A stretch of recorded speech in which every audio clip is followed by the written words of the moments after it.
Showing noon on the dot, so we will go ahead and kick things off. Hello, everyone, and welcome to the American Family Insurance Dream Bank, where we believe in the transformative power of dreams. My name is Andy Frisky, and on behalf of the entire Dream Bank team, we're so thrilled to have you with us here today. As we get started, we always like to learn where people are tuning in from and encourage you to do so in the chat section. And one thing I always forget to do is make sure everyone can post in the chat, at least off the jump. All right, so if you're comfortable, please go ahead and share in the chat section where you might be tuning in from today. I am located in the heart of Madison, Wisconsin. It's nice and sunny here today.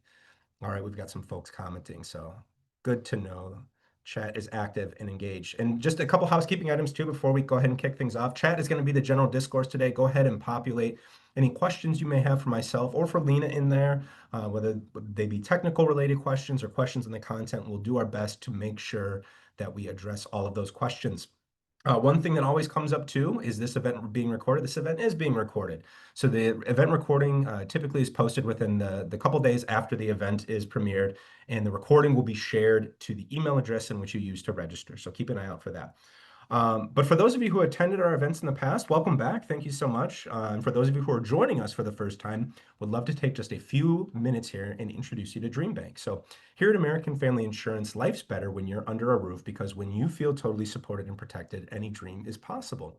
And that's why we created DreamBank. It's an inspirational community destination and virtual experience that's designed to help people pursue, achieve, and protect their dreams. And at DreamBank, there's something for every dreamer. From weekly events to immersive signature programming, special events and on-demand content, our free programming and resources are designed to bring you inspiration, motivation, and support no matter your interest. So I'll go ahead and populate a link in the chat, but you can check out our upcoming virtual and in-person events at amfam.com/dreambank and reserve your spot today.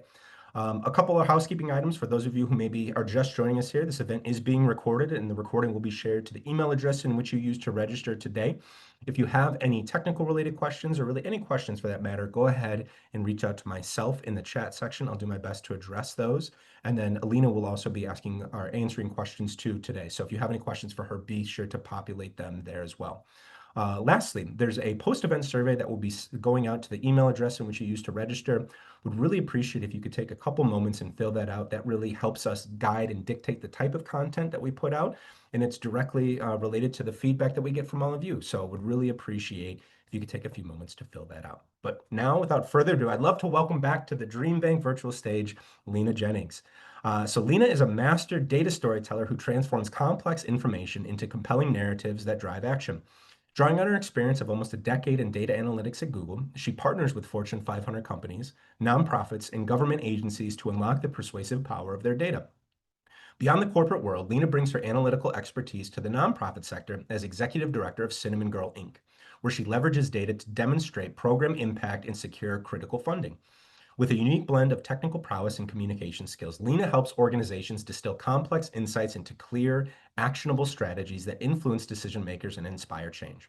Her mission is giving data a soul through storytelling that puts human experience at the center. So without further ado, I would love to turn it over to Lena Jennings. Lena, go ahead and take it away. Awesome. Thanks so much, Andy. Hello, everyone. Happy Tuesday. Happy end of July. Can you believe that we are already at the end of July, soon to be August? But I am just so thrilled and really, really excited to spend the afternoon with you all over the next 55 minutes or so.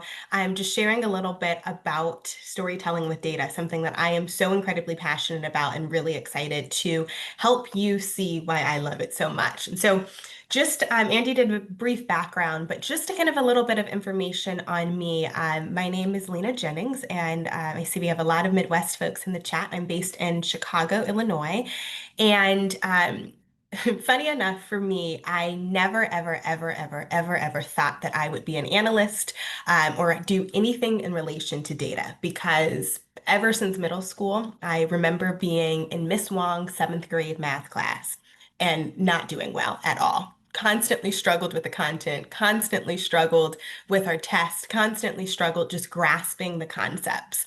And that struggle continued all the way until college when I took a statistics class. And at the end of that semester, I got a C. And that was the only C I got in college. And I just cried and cried and cried because for the life of me, I could not understand math. I didn't get numbers and it just did not make sense in my head. And flash forward today, if someone would have told me in seventh grade, or if someone would have even told me in college that I would be working with data all the time and actually loving it, I would have laughed in their face because no.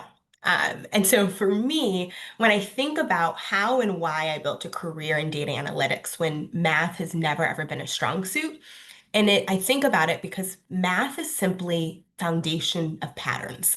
It is a bunch of different patterns that string together to make sense of the world and make sense of our environments. And for me, once I grasped that concept of math being patterns, it unlocked a completely different level of learning for me. And so, whether you are a seasoned analytics expert, whether you are a solopreneur or an entrepreneur who is just in over their head, I really want to help you make sense of the data in this world that is all around you. And so today, we are going to learn a few skills that I hope will make you irreplaceable in a world full of really smart computers. And so we'll do that by empowering you to know how to turn data into stories that people actually care about, how you can be the human voice your data needs, and how you can learn to speak everyone's language. So I can talk on and on and on about this. And so these are just high level topics that we're going to dive into. But really, if I were to go into this and give it justice, we would need a full like 3.5, 4 hours here. But we will try our best to get through it. And I will save time at the end for questions. But if you have a very pressing question that comes up during my presentation, feel free to drop it into the chat and Andy will interrupt me and ask the question if it's pertinent and pressing. So, in a world where data completely surrounds us, from our personal data being used on almost every technology platform we have, we are all trying to make sense of the world. And there is this just deniable sheer amount of data that we have access to. And in the world, it is said that the World Economic Forum says that there will be 181 zettabytes of data that will be generated in 2025. And I had no clue what a zettabyte was. And for context, this is my iPhone right now, and it is almost at capacity. I just took a few summer trips, and I have an insane amount of photos and videos on my phone. But generally, kind of for phone storage is in the range of 256 gigabytes. If you're fancy, you have the newer iPhones that go up to 500 gigabytes. But we think about gigabytes, and when we kind of think about zettabytes versus gigabytes, it is 1 zettabyte is equal to 1 trillion gigabytes. And so, with that context in mind, in a singular given year, the world produces 181 trillion gigabytes of data. And so I believe that it is safe to say that in this world we live in right now, we have information overload to the max. And it will only continue to get bigger and stronger and more and more and more data that it gets pumped out every single day. And Lena, as you're I'm collecting, Lena, I'm so sorry to interrupt. I yeah. just wanted to confirm. So we see your beginning slide. I wasn't sure if you Uh-oh. were advancing slides or I think we Oh, just still see the storytelling with data in the microphone slide. I don't know if you had. oh, There we go. Machines are great at finding. okay. I was advancing. Okay. But thank you for that flag. Yeah, Please let sorry me about know if it that. doesn't work Yeah. anymore. Um, so more and more, we are collecting so much more information than ever before. And for context, to put it into perspective, there are 231.4 million emails that are sent every minute. There are 5.9 million Google searches every minute. And for every minute, there are roughly $443,000 spent on Amazon every single minute. And so our phones are smarter than the computers that sent people to the moon, but we still think like humans. We have these amazing technological advances in areas such as healthcare and education, but our brains still operate the exact same way they did 10,000 years ago. And so we have these smart machines that get exponentially smarter every minute, but the human mind relatively stays the same. And that's not a problem if your mind knows how to harness that power of technology. And that's what I want to make sure that we cover and talk about today. So when we think about it, machines are great at finding patterns, and we can use tools such as AI and machine learning to help us find patterns in millions and millions and millions and millions of data points at lightning speed. That they can process information incredibly quickly, and you can calculate these precise probabilities, and these machines never get tired or emotional. And so that is the wonderful part of having technology at our fingertips, that it can sift through the data at lightning speed. But only humans can explain why insights matter to real people, can create this trust and emotional connection, and can make others care about that data point enough to take action, and finally, to tell stories that change minds. And so when we sift through data, our computer can tell us that sales dropped by 15%, but it can't make your team care about fixing it. Algorithms find the patterns, but humans find the meaning. And so for me, what I always like to anchor in on is this concept of if being right was enough, we wouldn't need stories, and knowing that every number needs a human voice, and that raw data is just numbers on a screen unless someone explains what it means, says why it matters, connects it back to real people, and make others care enough to act. And that someone is all of us. And I liken it to data without human interpretation is like this foreign language. Technically, it's accurate, but it's meaningless to most people if we don't understand what is being communicated and what is being said. And that's why I love tapping into the power of storytelling and telling stories to help access that. And so back in the day, caveman days long ago, as soon as humans developed speech, they likely began sharing experiences, explaining the world around them, and passing down knowledge and entertaining each other. And so they gathered around these fires and tell these wonderful tales of their adventures and histories and all throughout the world. And that has remained critical to human connection and human evolution to this day.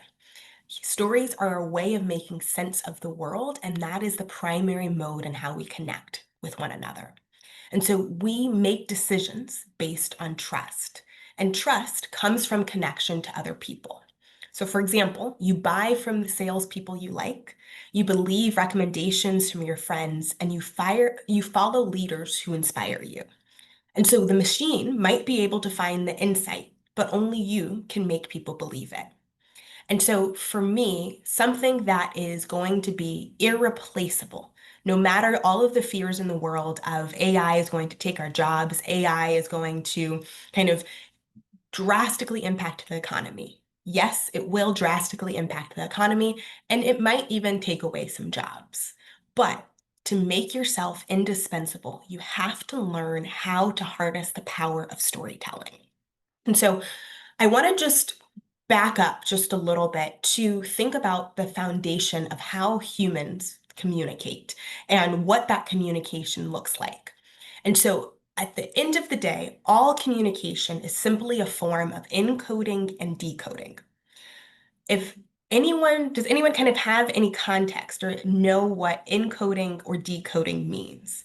And if you do, just pop it in the chat to see what it might be, what encoding and decoding is.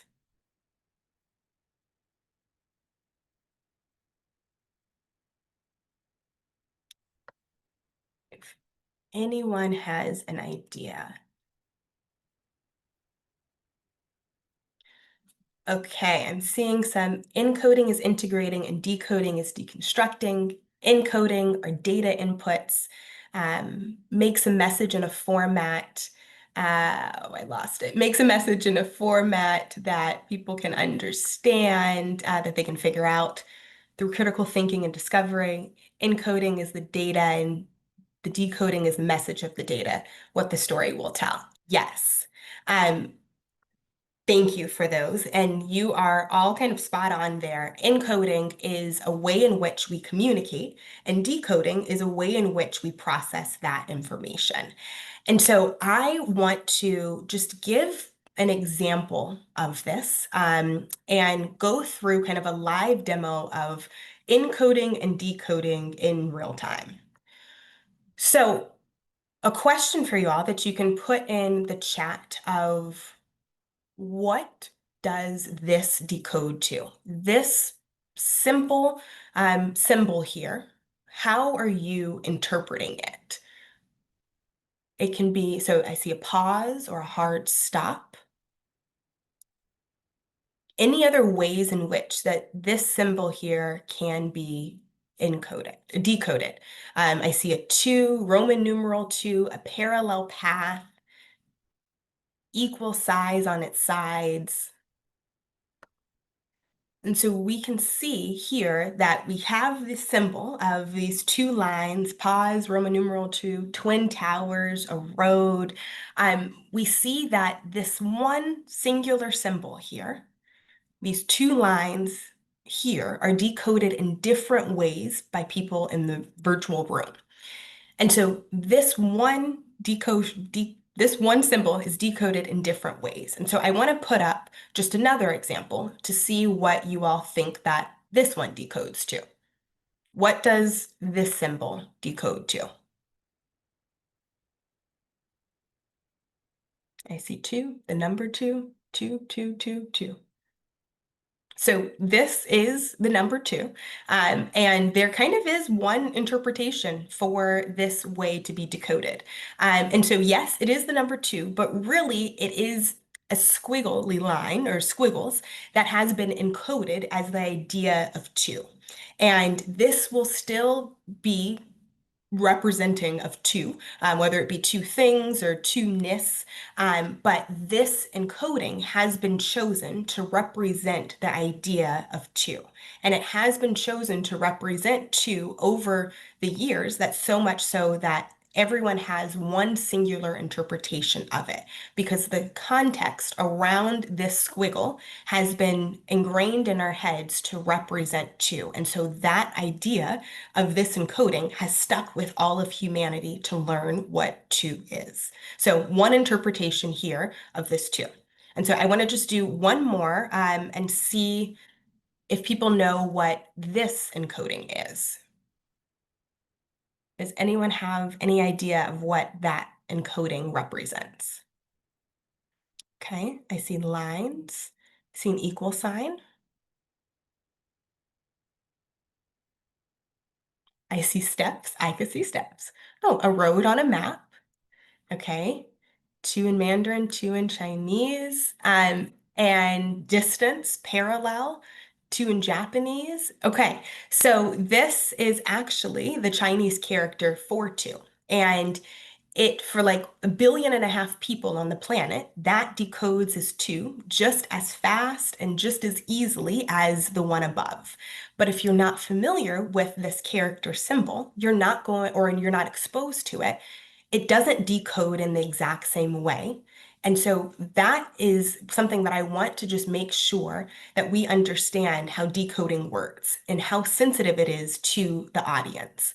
Of some person might be able to decode those two non-parallel, non-even lines as parallel, as a road, as something that doesn't make sense, or as steps. But to someone else, they could immediately decode it as the number two just as easily as the number two in written form in the second line.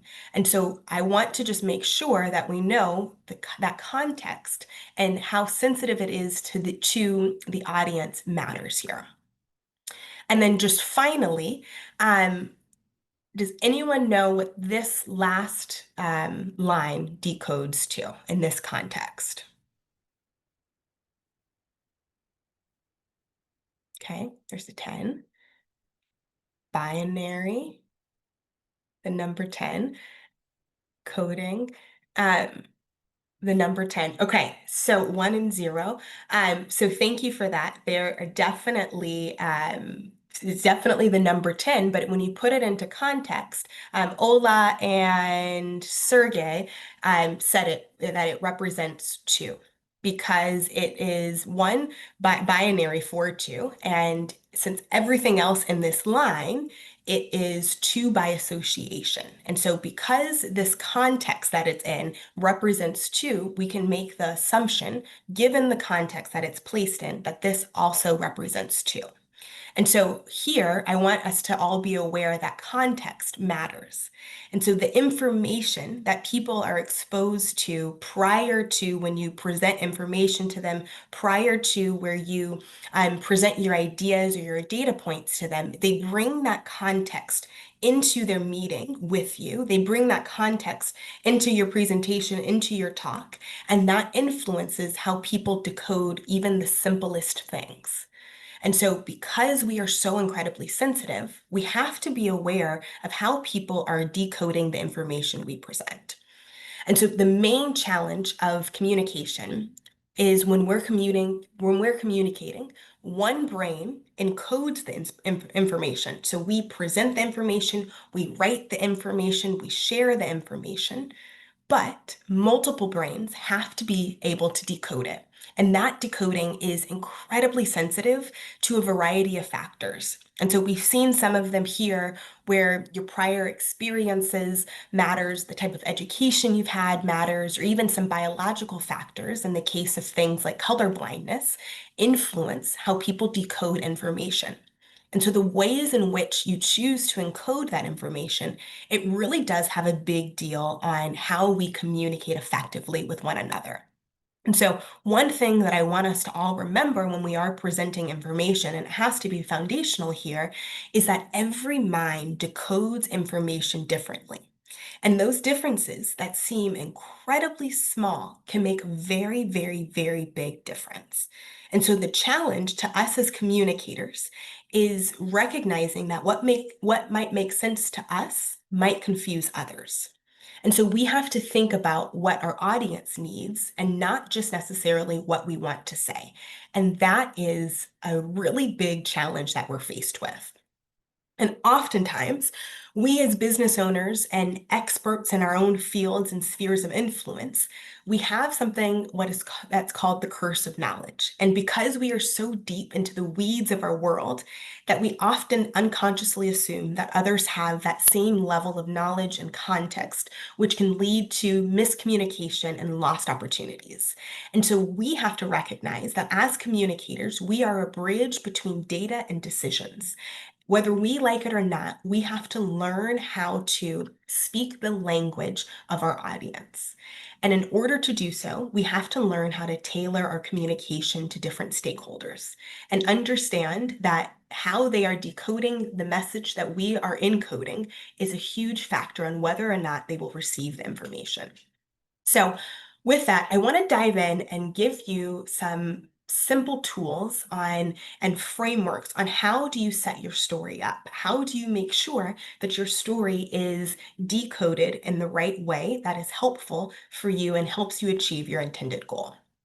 And so, for every data-driven story or every story there is, it should always have these three components. That starts with the why, then the who, and then the what. And so this why is focused in on what do you want your audience to do? And that who helps you understand what type of person are they? And finally, that what. That what answers what data will make them act. And so when you piecemeal all of that together, you get this complete story. And so I want to kind of walk us through that and how do we understand the different components of the why, the who, and the what. And so first kind of example here is I want you all to imagine that you get a phone call from the mayor of New York City. And you get a call from the mayor, and they ask you to run this campaign to get people to come to New York. And the mayor gives you all of the maps data of every store, every restaurant, every attraction, and the future real estate plans. And with all of that data, you can see what infrastructure is already set up, what things are around, and you have an idea of what might make people want to come to New York. And so, with your task at hand, given by the mayor directly themselves, what would you do to get people to come to New York? What elements of the city of New York would you highlight to attract people to come? So you can put that in the chat of what things would you use in your campaign to get people to come to the city of New York.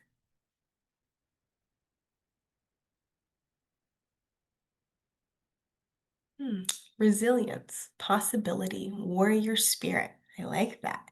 That's kind of like describing a feeling of New York. There's a focus on exploration, so you can kind of highlight the wide variety of things that you want to do, the diverse food scene.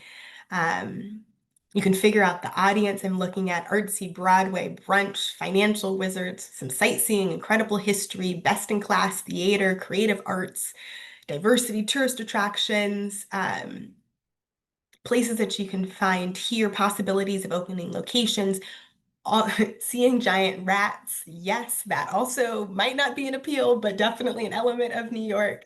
So yes, all of these things that we can point to bring people to New York. We can talk about a wide variety of things that attract people to the city. We can talk about the actual physical infrastructure. We can talk about navigation of it. We can talk about the spirit of New York City.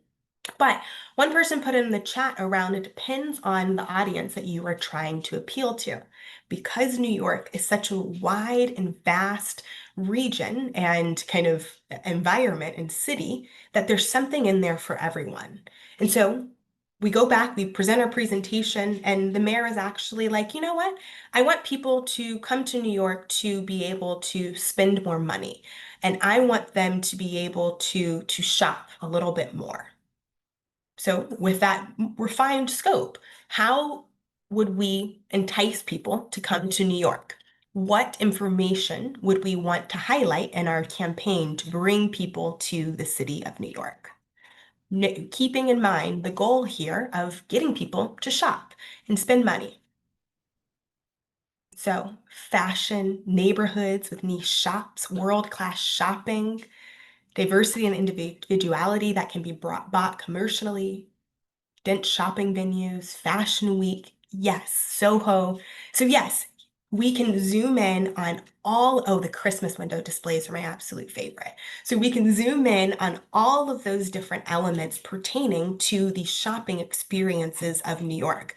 We can kind of, oh, apps with deals. Yeah, we can highlight kind of Fifth Avenue, that fashion capital of the US, that there are lots of big brands who have flagship stores here. We can highlight all of those different elements okay, I did not know, Susan, that out-of-town driver's license gets you discounts. I should have brought my out-of-town driver's license next time. So mental note there. But we can highlight all of these different elements that appeal directly to people who want to shop. And we are able to speak directly to what it is that they're looking for, what it is that they're excited by, and what it is that appeals to them. And so when we are able to tailor our communications, it makes what it is that we're presenting that much more specific to that audience.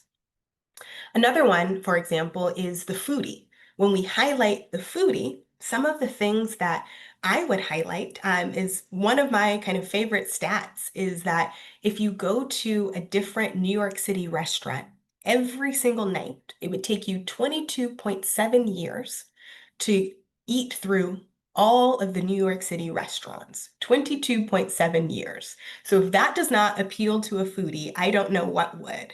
But you can talk about all of the wide variety of food and cuisines and cultures and fine dining and street vendors, and you appeal to them by offering a variety of things that would interest them. And so, with that, and again, that can be applied in a variety of different contexts, whether it be the mayor wants more conferences to be hosted in New York. You can highlight the proximity to major airports and international hubs. You can highlight some tax breaks, the available venue spaces to host large meetings. And so, with that, you can recognize that when we understand our data story, we first have to start with the goal. We have to understand that every single data story has one of three goals. And we need to ask ourselves, what is it that we want our person, our audience, the person on the receiving end of our presentation to do? And so these three goals are one of three. You can either want to inform them, and you ask yourself, I want them to know this.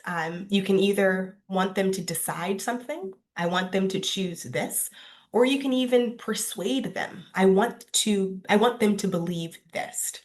And so, as you are building out your story, you choose one of these three goals, and that impacts how you set up your story because you frame it in a different manner. So, for example, let's use a business example and say that in your company, sales dropped by 15% last month. And so you need to act fast and to tell somebody about that, but you have to think about your goal here. So if your goal is to simply inform, you kind of focus in on the facts and the numbers. And so you say, here's what happened in sales last month. Our revenue for product line A decreased, and we had fewer new customers come into our store, and our foot traffic was lower. And so we're focusing in on the facts and numbers so that we can inform our audience and give them the complete picture of what it is we're seeing and what it is that our data is telling us. But if we are trying to get someone to decide something, we should really present the information in a way that that helps to answer the question, should we change our pricing strategy? So our data is telling us that our sales fell by 15% because of rising cost and material goods. And so we had to increase our product by $10 to our consumer. And so if we want someone to make the decision of should we change our pricing strategy, you focus in on providing options and giving trade-offs and helping, again, people to see the complete picture to make an informed decision on should we change our pricing strategy. Or finally, if our goal is to simply persuade someone, again, sales dropped by 15% last month. If our goal is to persuade them to act now, to save more in Q4 and kind of refine our focus and really get really stringent with our spending as a company, we have to focus in on highlighting urgency and the consequences of if we don't save now, and act to save in Q4, then here are the consequences. We might have to reduce staffing hours. We might need to close earlier. We might need to make these trade-offs. And so when you understand why you are communicating and what goal it is that you want to communicate, it changes how you are telling the story. Because that same 15% dip in sales last month data point becomes three different presentations. And so knowing your why determines what data matters and how you present it. And one thing that I want you to do as a test of when you complete a presentation or you complete a write-up, that test is answering this question. So after my presentation, I want my audience to blank. I want my audience to blank. I want my audience to be informed. I want my audience to make a decision, or I want to persuade my audience to do this. But if you cannot finish that sentence, your audience definitely won't know what to do. And so our job as data storytellers is really having and presenting all of the data that makes the job of the audience a lot easier to think. We are the ones that are informing their decision making, and we have to tell them what to think. I'll show a slide later on in this presentation, but if we present so much information to them so that they can make a complete and informed decision, there's so much information that you can barely choose from. I don't know if anyone has ever been to Cheesecake Factory. You go to the menu and see the menu of Cheesecake Factory, and it's so overwhelming because it's about 12 different pages of food options. You can't pick one. But conversely, I'm from California, so if you've ever been to In-N-Out, you might know that In-N-Out has three options. Three options, that's it, that you choose from. And so it's so easy to choose an option, a meal to eat at In-N-Out because there aren't too many options. And so that's what we have to do as data storytellers, is to hone in on what it is that we are sharing with folks and highlighting the most relevant information that is relevant to that individual. So that kind of gets back to understanding the who, because we have to know that people are motivated by different things. And so we can tell the same insight to a different person, and that comes up with a completely different story. And so, as an expert, we often have what's called the curse of knowledge, where we think about what the data needs and not what people need. And that is where a lot of us fall flat and not thinking about what the other person on the receiving end of what we are communicating needs. So, I want to share with you four different types of people that you will present to. These archetypes are incredibly prevalent, and almost everyone that you will present to, everyone that you will work with in the context of business, will fall into one of these four categories. And so they are the doers, the suppliers, the influencers, and the innovators. And so the doers, they want to execute. Our suppliers, they want to support. Our influencers want to advocate, and our innovators want to create. And it is our job as data storytellers to figure out which type of person you are talking to. So, for the doers, when you present to a doer, they need to understand the clear action steps. That doers, they care about what needs to happen, when it needs to be done. They need to know who's responsible, and they need to know how to measure success. And so, therefore, when you are working and interacting with a doer, you have to ask them to assemble resources or make decisions or approve plans or organize teams. And you talk with them by kind of saying, like, here's what we need to do, or the first step is, or by next Friday, we should. And so understanding this doer and giving them those clear action steps will inspire them to act because we're speaking the language of the doer. There are certain people who just get into mode. They're executors and they know just how to get things done really, really well. And we have to learn how to harness that. We have to learn how to lean in on people's strengths. This next one is the suppliers. And so suppliers, as kind of an archetype in business, need to understand the investment. And so these suppliers, they care about what resources you need, why it's worth the investment, how it helps the bigger picture, what happens if they don't help. And so suppliers, they control resources like your budget, the people, times, and tools. And so kind of think of your boss or the finance team or department head or HR professional, that they are the suppliers in this.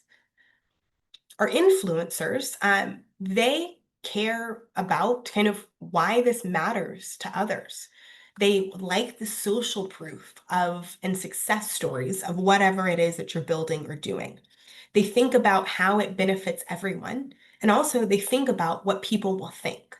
And so when we work with people who are in that influencer archetype, we have to ask them to advocate for our idea, to spread the word, to promote solutions, and champion the change.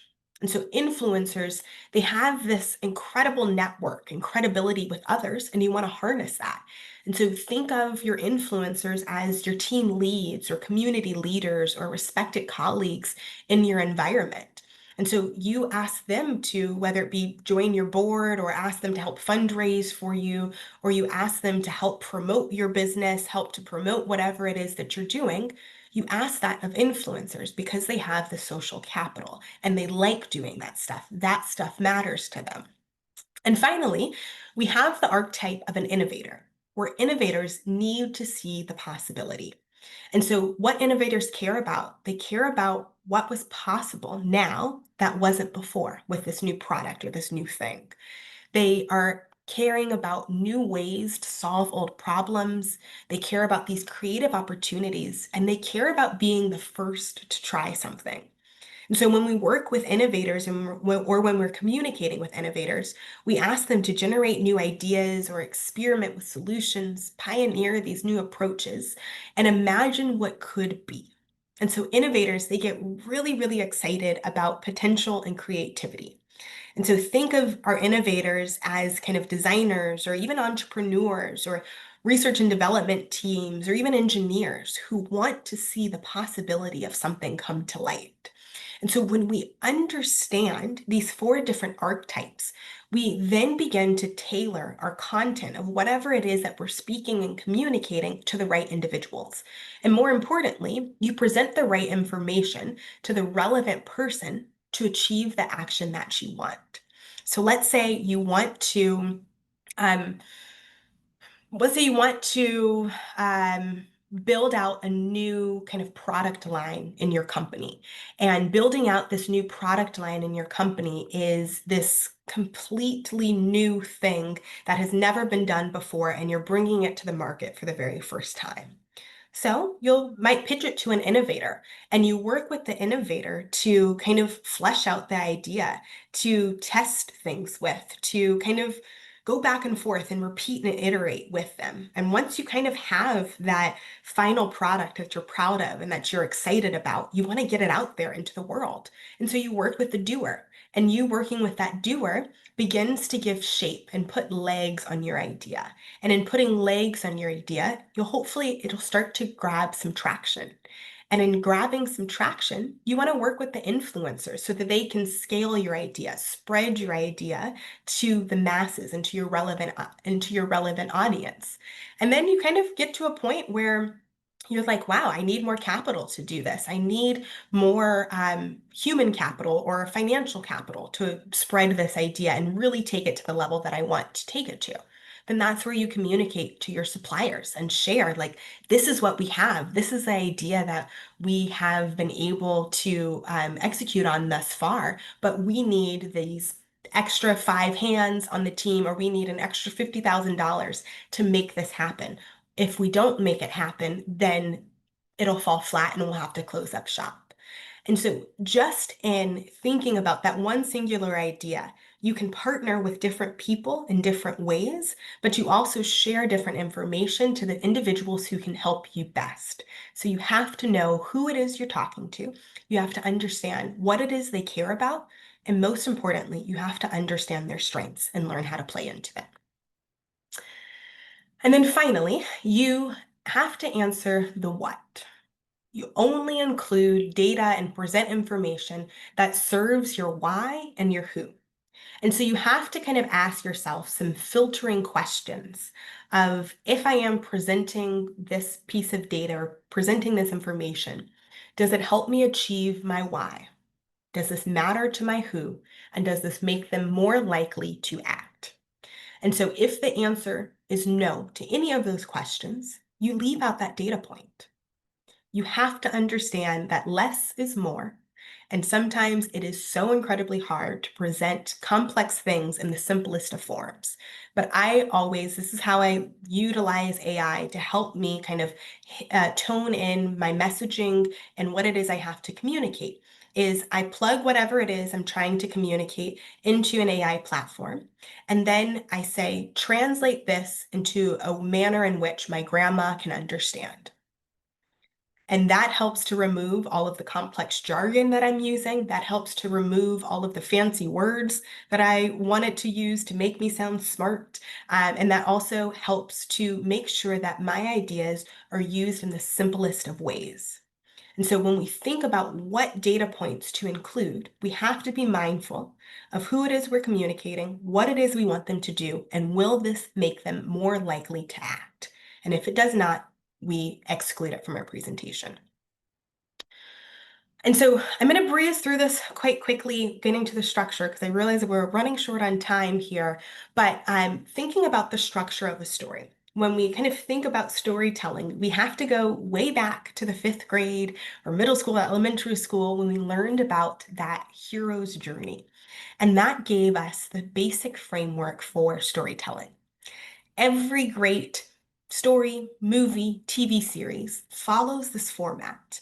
And what we have to do with our narratives is tell the exact same way, our story in the exact same way. Because just sharing them the data, we have to realize that we have to craft a narrative around that accompanies the data. The data and information that you have is useless if the person you're speaking to can't understand it. And so you tie it together with a story. And so here is kind of one of the most famous arcs of the hero's journey used in storytelling.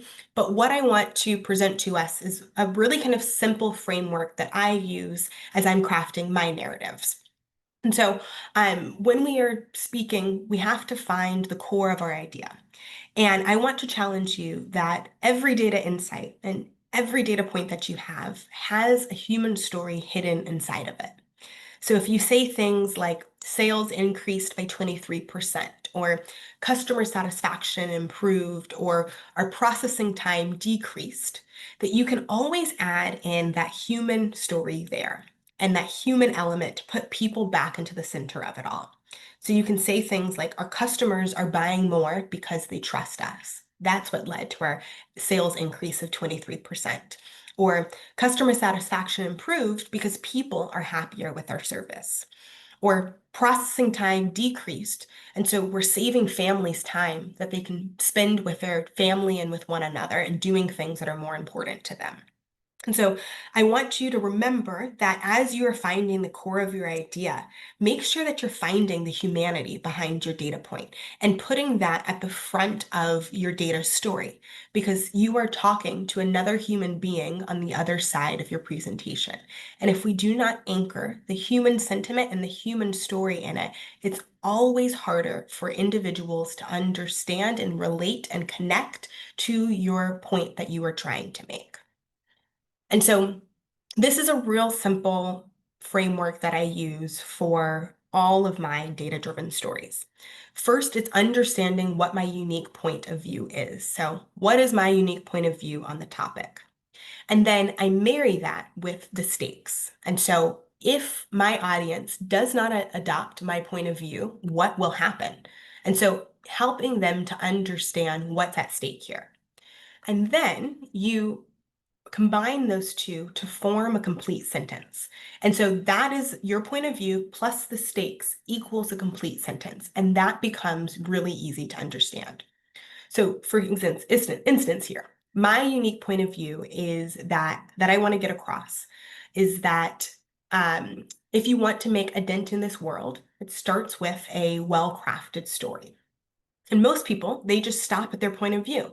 They want to share their point of view and they wonder why no one does anything with their information because they just shared what they have to say. They share what it is that is important, that they think is important to that individual and what that individual should know.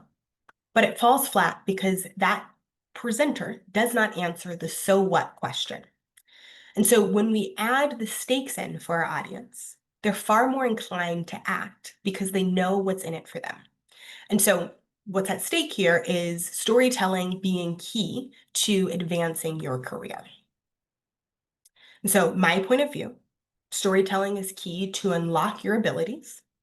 And then what's at stake for you to advance your career? And so now this becomes this complete sentence to craft my narrative around.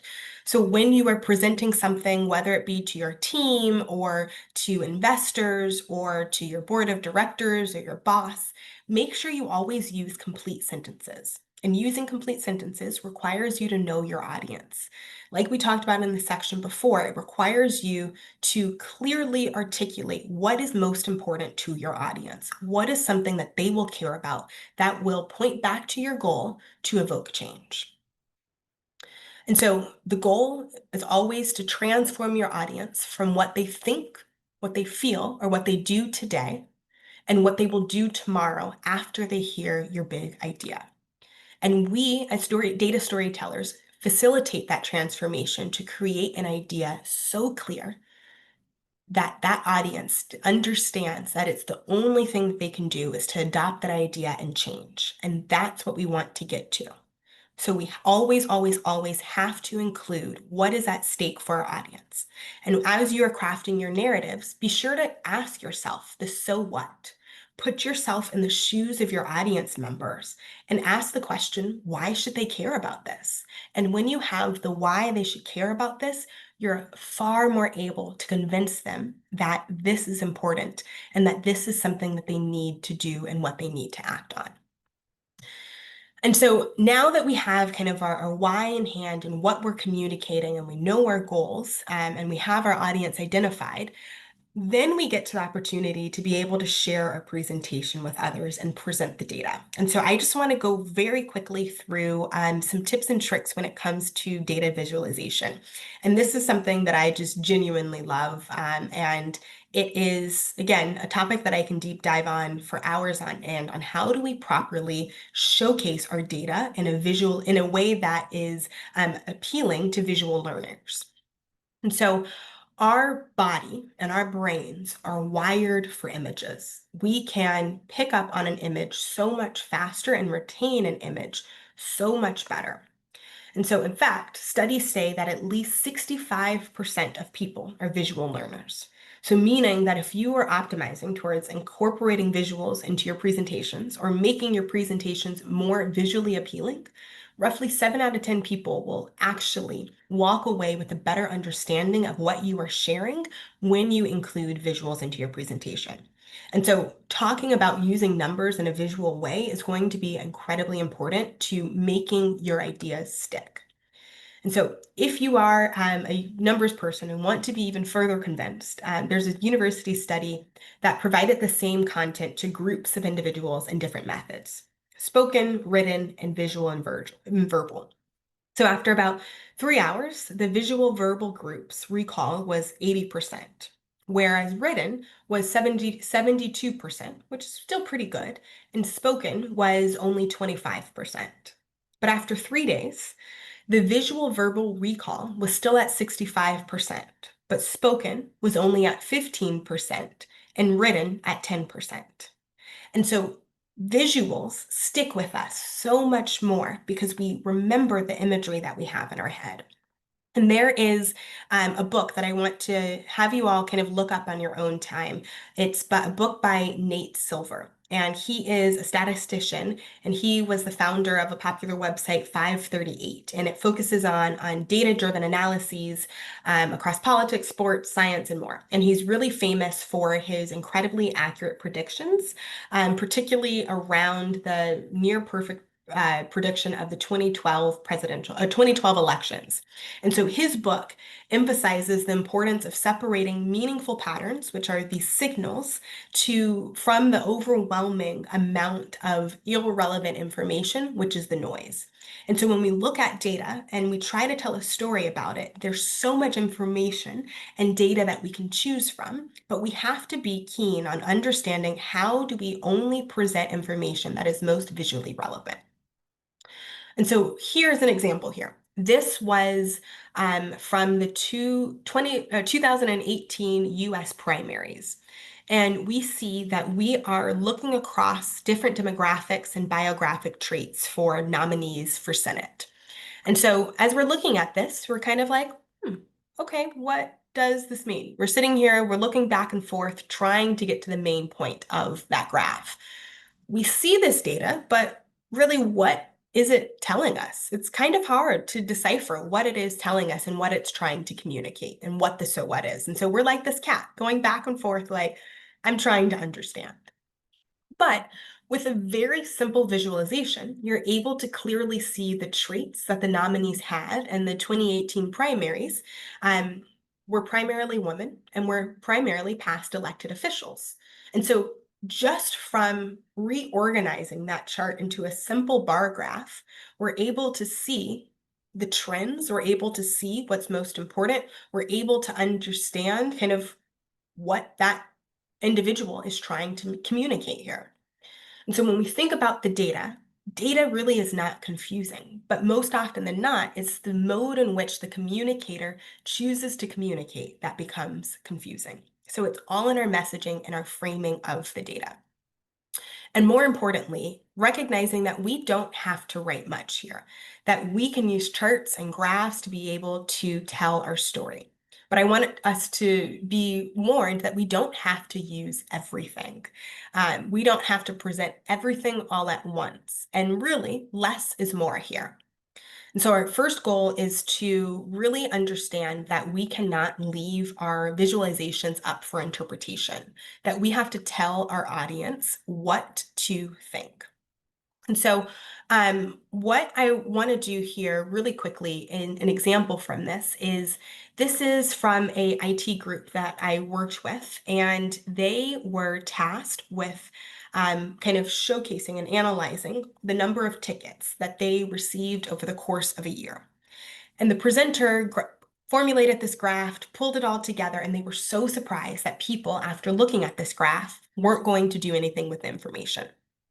They were confused as to why they weren't acting upon it.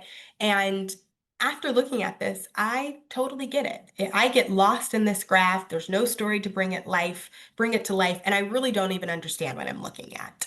But the backstory, once I talked to that individual, was um, if you kind of stare at this chart long enough, you can see that there's a gap starting to form out of the right-hand side, where the number of tickets coming in has exceeded the number that was being processed.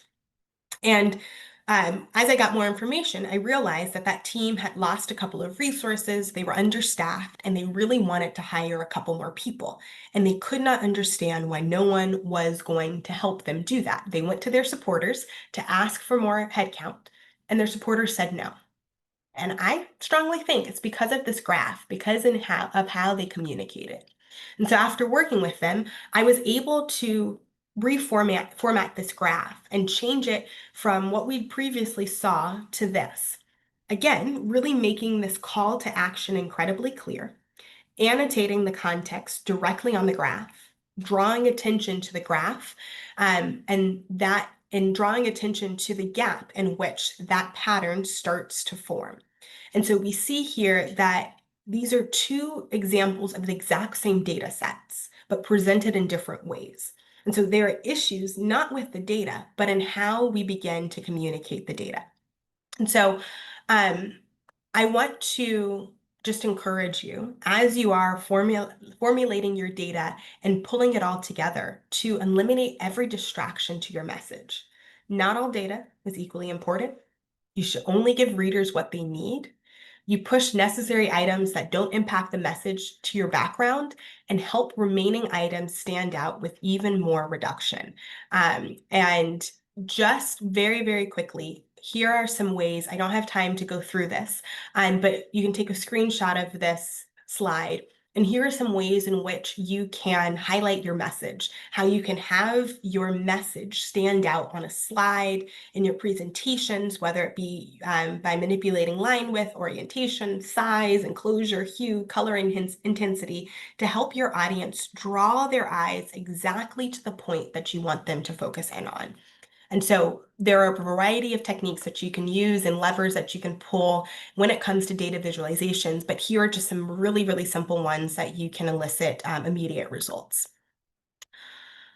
And so with that, we covered a lot, but I want to just leave a little bit of our remaining time for any questions here, or any immediate thoughts that come to mind for you all. Thanks so much for that, Lena. We did have a couple questions that have come through. Some of them you might have addressed in the moment, but I just want to make sure that we go over them just in case something was skipped. One of them I came in regards to the overall model as it pertained to storytelling, and the question was, how is this different than non-data storytelling or more general storytelling? Um, Love the content. The title of the webinar is Data Storytelling, trying to differentiate this compared to other knowledge of storytelling, if that makes sense. I was wondering if you could Yeah. elaborate on that a little bit. Yeah, that's a really great question. It doesn't. And I think that we overcomplicate data storytelling, but at the core of it, it's still a story. And at the core of a story are these same elements.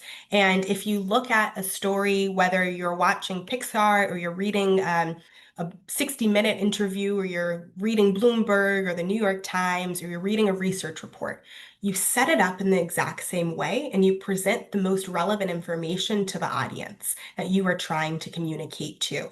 And so with data storytelling, what you do, you kind of embed a little bit more data points into it. You utilize kind of data visualizations such as charts and graphs, and you present your numbers in a different way. But at the end of the day, you still have to form a narrative around your data points, because data just simply on a piece of paper means nothing to your audience. There's no context to it. And so, as data storytellers, our job is to provide that context. And that context is best used in a form of a story because that story is the thing that you can connect with your audience on to help them understand it from your point of view, but most importantly, to help them give them the information that they need to do their job effectively. And so, it's it seems like it should be far more complex than that, but storytelling, data storytelling as a marketer or as an engineer or as a data scientist, you use the exact same levers and concepts, but you kind of present it and package it up in different ways, whether that be a written novel, a movie, or a PowerPoint presentation. Thank you so much for that presentation, Lena. It was wonderful getting to hear all about the storytelling, all the components that go into it, and certainly some nuggets that I've taken away, and ways that I'm already thinking about how I can integrate some of these best practices into my role here at DreamBank too. My next question was going to be if folks had some questions or wanted to get in contact with you, what would be the best method? It looks like you have that right on the On the screen now. screen. So Yes. Yeah, if you have more questions or something I didn't get to, or kind of something that comes up in the middle of the night, and you want to reach out, feel free to send me an email or connect with me on LinkedIn. I'd be more than happy to continue the conversation. wonderful. Well, we are right at time. So to all of you who joined us for the session, thanks so much for being here. Again, you can learn more about DreamBank's free upcoming program at amfim.com/DreamBank and by connecting with us on our social channels. Thanks again, Lena, for taking the time, energy, and effort to put this together and to join us here today. Thank you all for taking time out of your day to join us here too. And on behalf of American Family Insurance DreamBank, we look forward to seeing you all again.